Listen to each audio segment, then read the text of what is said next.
What's behind this 16-ton vault door will amaze you. State Treasurer Dan Rutherford wants you to see it before Capitol renovations close it to the public for at least another year. Engagement rings, platinum wedding bands, 24-karat gold nuggets, 12 unopened packs of Donruss 1983 baseball cards. Rutherford took Springfield Mayor Mike Houston into the vault.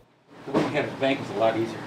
Houston says the vault has been one of Springfield's most interesting tourist destinations. I was noticing in the display case out there that there is a ticket to an Elvis Presley concert.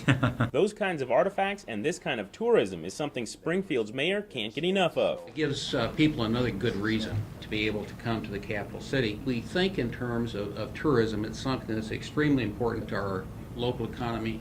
It's also a major component of our employment in that we literally employ thousands of people within the industry. The vault also contains inactive and unclaimed safety deposit boxes. Since Rutherford took office, he's been making a big push to get that property back to rightful owners or their heirs. In 2011, we returned $101 million.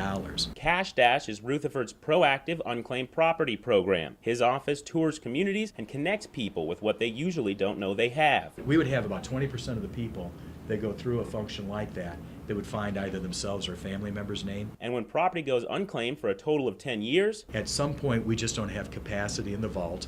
So we've gone through and we'll be looking at selective lots that will go on to an auction. It will be live on the internet. I got a sneak peek, but for now, the door's going to close to the public.